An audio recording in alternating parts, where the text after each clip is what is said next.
이 요한복음 11장은 나사로의 부활 사건에 대한 그런 말씀이 되겠습니다. 예수님께서 나사로가 병들었다는 얘기를 들으시고 이틀을 더 유하셨다가 이제 이렇게 찾아와서 마르다와 마리아를 만나고 이제 그 마리아를 통해서 나사로가 이미 죽었죠. 죽은 지 며칠이 됐어요? 나흘이 됐죠. 죽은 지 나흘이 되어서 이제 무덤에 묻혀 있는 것을 이제 보게 됩니다. 근데 이제 이스라엘의 매장 양식은 동굴을 파서 그 안에 이렇게 사람을 시신을 두는 그런 매장 방법입니다. 그래서 우리는 땅을 파가지고 묻잖아요. 여기는 동굴을 파서 거기다 이제 둡니다. 그래서 이런 매장 방식인데 동굴을 파가지고 두고 그 다음에 이제 굴을 돌로 막아요. 이렇게 해서 그러면 이제 장례가 마치게 되는데 그리고 이제 곡하는 애도 기간을 이제 갖게 됩니다. 근데 예수님이 그 마리아가 우는 걸 보고 긍휼히 여기고 비통히 여기시면서 나사로가 있는 곳으로 이제 가게 되고 그리고 이제 오늘 말씀을 보니까 돌을 어떻게 하라 그래요? 돌을 옮겨놔라. 그래서 죽은 지가 며칠이 됐어요. 나흘이 돼서 뭐가 나요? 냄새가 나요. 냄새가 나요. 이미 오래돼서 냄새가 나는 거예요. 근데 주님께서 그런 말씀을 하셔요. 네가 믿으면 하나님의 영광을 본다고 하지 않았느냐. 예. 이게 사람 믿음이요. 이게 잘 안 됩니다. 나사로가 부활할 거다. 주님이 말씀하셨는데 마지막 날 부활하는 것으로 생각하지 지금 당장 부활할 것으로 잘 여겨지지 않죠. 분명히 주님이 말씀하셨는데도 이게 들었는데도 이게 잘 믿겨지지 않습니다. 여러분 우리가 예수 그리스도를 영접할 때 우리 영이 부활됐다라는 것을 우리가 믿죠. 근데 이게 잘 안 믿겨집니다. 이미 우리 안에 이루어진 사실인데 이게 진리거든요. 이건 못 바꿔요. 주님께서 이미 말씀하신 거라. 근데 이걸 사람이 잘 못 받아들입니다. 왜냐하면 내가 그만한 죽었던 영이 살아날 만한 뭔가를 해야 뭔가 거기 뭐 값을 지불하고 그만한 대가를 지불하고 그래야 그 어떤 그러한 공로를 쌓아야 거기에 대한 상응하는 대가로 영이 살아나고 뭔가 의로워지고 그러할 것만 같은 의식을 인간은 탑재하고 있습니다. 그만한 대가가 있어야 거기에 따르는 값이 지불된다라는 이러한 기본적인 어떤 것들이 인간 안에 탑재되어 있어서 거저 이렇게 준다라는 개념에 대해서 되게 낯설어합니다. 잘 안 믿겨져요. 근데 우리가 이제 자본주의 이 하에서 살기 때문에 이제 그런 것들이 더 경고할 수 있는 어떤 무의식적 의식인데, 근데 그것도 오류인 게 그런 의식이 무의식적 의식이 오류인 게 사실은 생각을 해보면 모든 걸 그냥 받아요. 값을 지불하지 않고 우리가 그냥 받아요. 중요한 것들을 생각을 해보면 이 지구가 이 우주가 그냥 주어지거든요. 자연 환경이 이렇게 최적화된 우주예요. 지구에 있는 사막에 있는 광야에 있는 모래나 먼지나 자갈보다 우주에 그거보다 훨씬 더 많은 별들이 있어요. 그 수많은 별들 중에 오직 지구만 이렇게 사람이 살 수 있는 최적화된 환경이거든요. 이게 잘 안 믿겨지는데, 근데 이런 좋은 것들을 이렇게 만물을 나무를 주시고 우리 몸을 주시고 생명을 주셨. 그러니까 이거 거저 받았거든요. 대가를 지불한 바가 없어요. 우리가 거저 줬죠. 오늘도 이렇게 살잖아요. 호흡을 하잖아요. 산소를 그냥 주잖아요. 이게 기동하는 의식들을 이게 3천억 년, 3천조 년을 간다 그래서 돌에서 이런 의식이 생기진 않아요. 무의식에서 이런 의식이 생기질 않아요. 그러니까 이건 그냥 거저 주신 거거든요. 어젯밤에도 우리는 잠을 자고 깨어났잖아요. 생명을 주신 거거든요. 거저 주시는. 그러니까 대가가 지불된 적이 없어요. 이런 거. 모든 걸 생각해 보면 사실은 그런데 인간은 오직 주님이 영혼의 구원을 영생의 구원을 그냥 주시는데 이거를 사실 거저 받는데 거저 받지를 않으려고 그래요. 이게 신기해요. 뭔가를 좀 해야 될 것 같은 의식이 굉장히 강해요. 근데 사실 그렇지 않다. 그냥 주시는 거다. 주셔서 값없이 받는 건데 그러니까 우리가 예수님을 믿을 때 우리 죽은 영이 살아납니다. 그 산 영을 가지고 있는 거예요. 이것 때문에 나중에 뭐가 살아요? 마지막 날 몸이 사는 거예요. 우리는 몸의 부활을 믿지 사도신경을 통해 몸의 부활과 영생을 믿습니다라고 늘 고백하지 영의 부활은 이미 이루어졌거든요. 영의 부활을 고백하지 않아요. 이미 내 안에서 이루어진 사실이라 이거는 누리면서 하는 거지 믿는 거는 몸의 부활을 믿는 거예요. 이 썩을 몸뚱이 아프잖아요. 예수님을 믿고 우리가 주님의 영을 품고 살아도 이 질그릇 같은 몸뚱이 가운데 보화를 담은 존재라 이 몸이 말썽을 부리고 아프고 병들고 감정에 취하고 상황 환경에 넘어지고 쓰러지고 염려 근심 걱정에 자빠지고 막 그러잖아요. 그래서 이 몸이 이 영에 걸맞는 몸으로 바뀌는 게 뭐냐면 부활체예요. 그리고 살아있는 존재는 변화체고 같아요. 그래서 그렇게 바뀌는 걸 믿는 거예요. 저도 빨리 바뀌었으면 좋겠어요. 그렇잖아요? 이게 이제 헤어져야 되는데 사랑하는 가족들과 헤어져야 돼. 뭐 때문에? 이 몸뚱이 때문에 헤어지는 겁니다. 이 몸뚱이 때문에. 그리고 뭐 누구도 피해갈 수 없는 병들 사모하지만 그냥 무병장수를 사모하지. 할렐루야. 모두 그런 은혜를 누리기 바랍니다.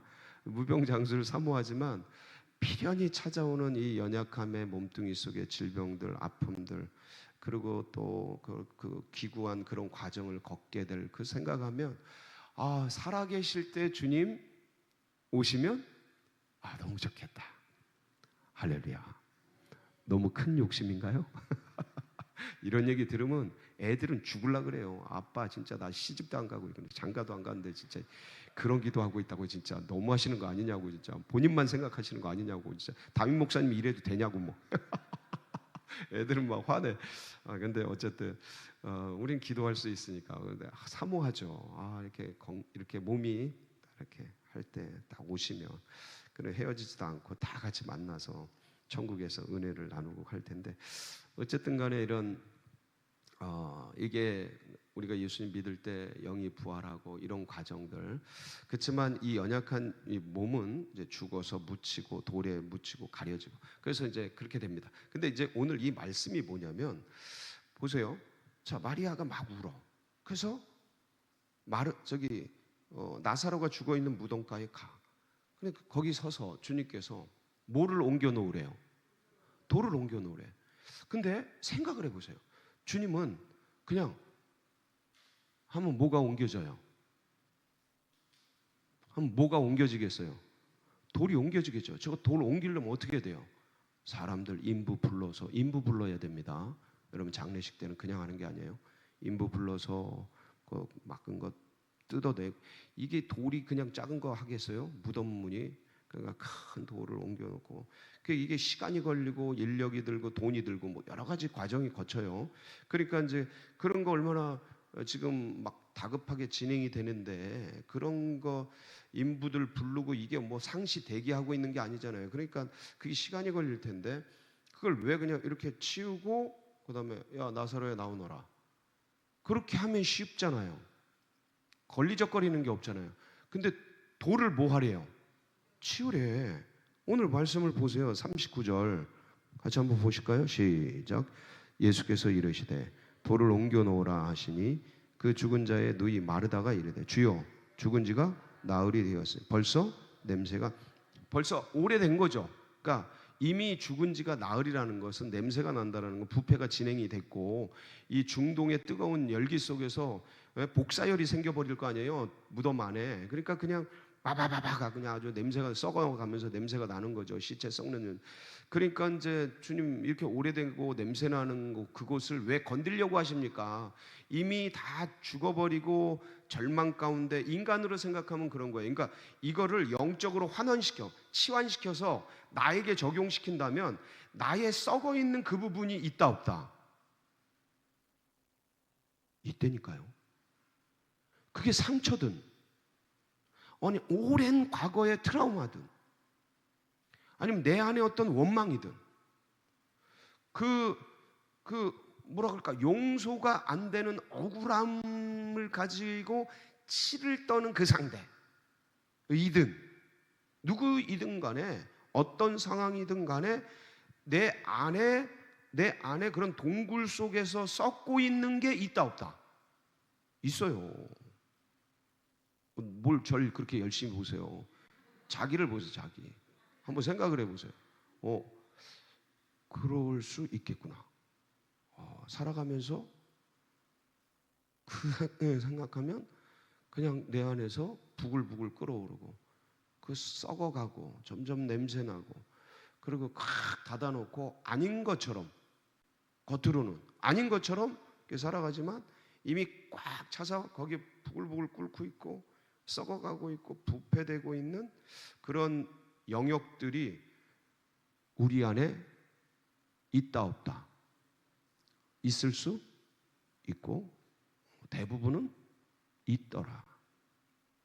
근데 중요한 건 주님이 그 돌을 옮겨 놓으래. 누구 보고 옮겨 놓으래요? 사람 보고 관계자 보고. 그러니까 자세히 보면 주님이 돌을 안 옮겨 주셔요. 돌을 옮길 만한 돌을 옮기라고 권면하고 도전하고 자극하고 상황과 환경을 통해서 우리 심령 가운데 말을 걸어오고 계시를 주시고 하지만 주님이 옮겨주지 않으셔요. 누구 보고 옮기래요? 나보고 옮기래요. 나보고 사람 보고 하래요. 계시록 3장 20절에 보면 무슨 말씀이 있냐면 이런 말씀이 있어요. 보실까요? 예, 같이 보시겠습니다. 요한계시록 3장 20절 제가 안 올렸나? 예, 내가 문 밖에 서서 시작. 내가 문 밖에 서서 두드리노니 누구든지 내 음성을 듣고 문을 열면 내가 그에게로 들어가 그와 더불어 먹고 그는 나와 더불어 먹고. 이게 주님이 초청하시는 거거든요. 볼지어다 내가 문 밖에 서서 뭐예요? 이거 뭘 두드리는 거예요? 심령 문을 두드리는 거잖아요. 근데 왜 두드리고 계셔요? 그냥 확 들어오시지. 이게 주님은요, 이게 그냥 확 들어와서 뭘 하고 뭘 진행하고 이루실 것 같지만 절대 그러지 않으셔요. 할 수 있는 능력이 없는 게 아니라 그렇게 안 하시는 분이에요. 주님은 인격적이신 분이에요. 그래서 항상 상대방의 의중, 상대방의 마음을 인격과 대화를 해요. 그래서 이렇게 두드려서 열어주면 들어오셔요. 안 열어주면 문 밖에 서서 기다리셔요. 언제까지? 열 때까지. 여러분의 과거를 한번 돌아보세요. 주님이 얼마나 두드리셨을까? 네. 얼마나 두드리셨을까? 누구만 몰라요? 네, 나만 몰라요. 수많은 방법으로 수많은 계시를 통해 계속 부르고 계셨는데 나는 바빠서 뭐 딴 거에 빠져서 뭐 홀려가지고 재리의 염려 가운데. 그러니까 이게 주님이 두드리는 소리가 들리지 않고 이 돌이 막혀 있는 것들을 생각 못하게 하는 수많은 상황이 있어요. 그게 뭐냐면 어떤 염려들이에요. 마가복음 4장 19절 20절에 보면 한번 보실게요. 그게 덮고 있는 거, 막고 있는 거. 시작. 세상의 염려와 재물의 유혹, 기타 욕심이 들어와 말씀을 막아 결실하지 못하게 하는 자요. 좋은 땅에 뿌려졌다는 것은 곧 말씀을 듣고 받아 30배나 60배나 100배의 결실을 하는 자. 그러니까 19절에 보면 이게 19절이 무슨 말씀이냐면 가시떨기가 덮고 있는 거예요. 어디를요? 마음을. 그래서 결실을 못한다 이거거든요. 말씀이 떨어지고 은혜가 떨어져도 하나님이 역사를 해도 느끼질 못하는 거예요. 예, 그게 안다고는 뭐 때문에요?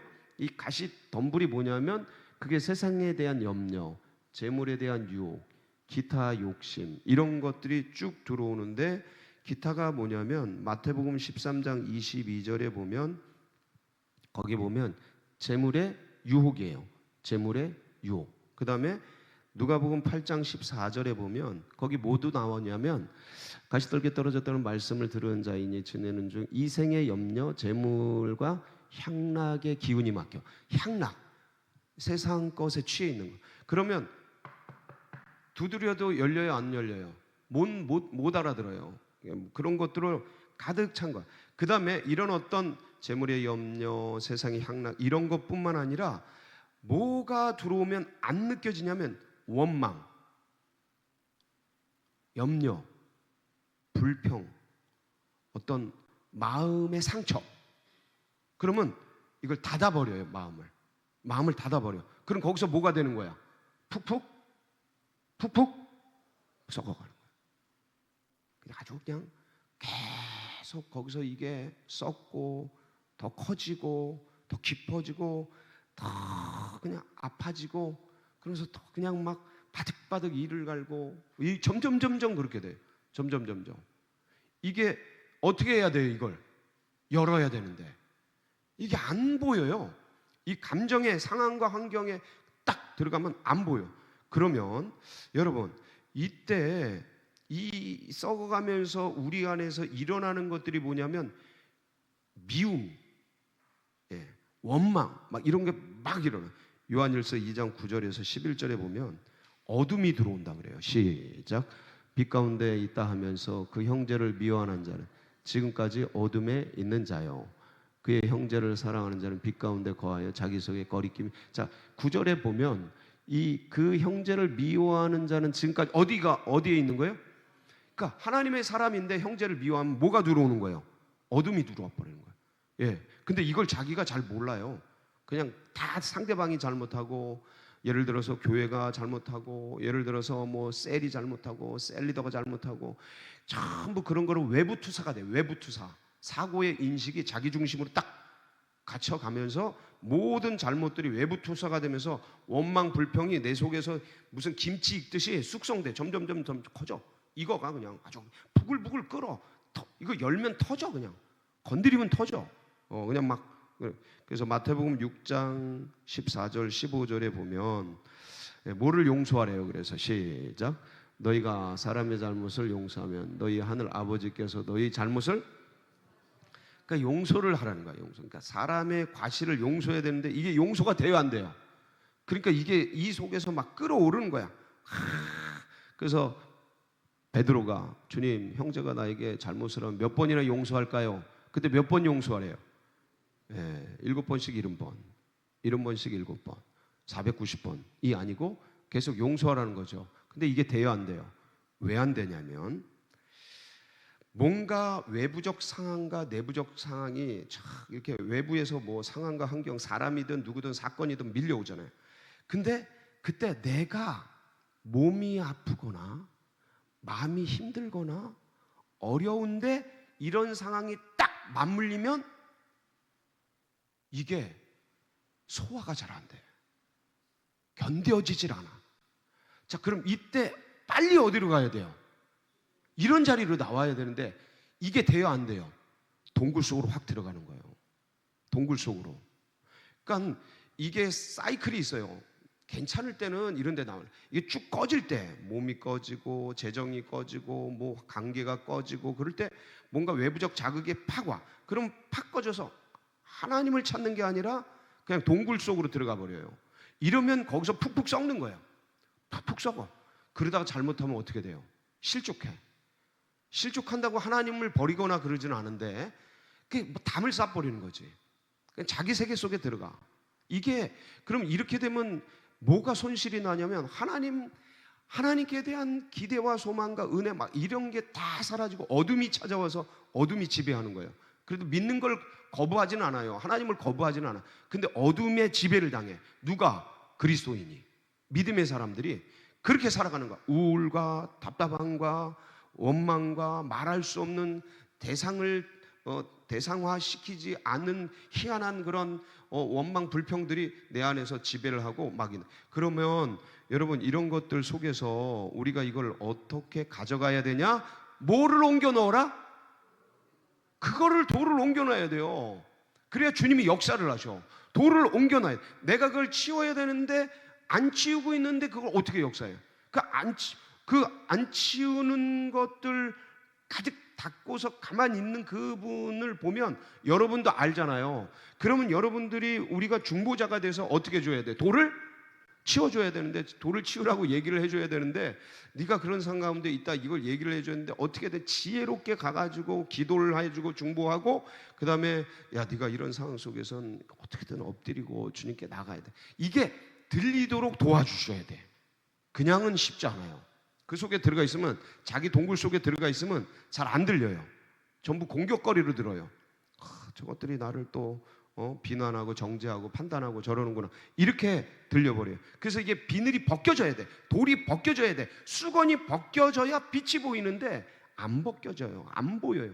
그러니까 그거를 위해서 누군가, 그래서 이 싸움이, 그 영혼이 그렇게 엎드려져 있는 그 싸움이 어떤 싸움이냐면 혈과 육에 대한 싸움이 아니에요. 에베소서 6장 12절 13절에 보면 무슨 싸움이에요? 시작. 우리의 씨름은 혈과 육을 상대하는 것이 아니요 통치자들과 권세들과 이 어둠의 세상 주관자들과 하늘에 있는 악의 영. 자, 그러니까 이 싸움이 영들에 대한 싸움이야. 그러니까 그 A라는 그 영혼을 뒤에서 배후 세력들이 잡고 누르고 어떻게든 망가뜨리려고 그래. 근데 이런 분들이 보면 전부 중요한 분들이야. 전부 하나님 나라에서 중요한 분들이에요. 망가뜨려가지고 하나님 나라를 깨뜨리려고 하는 그 배후 세력들의 그 영적인 걸 누군가 싸워줘야 돼. 싸워줘야 돼. 반드시 중보자가 필요해요.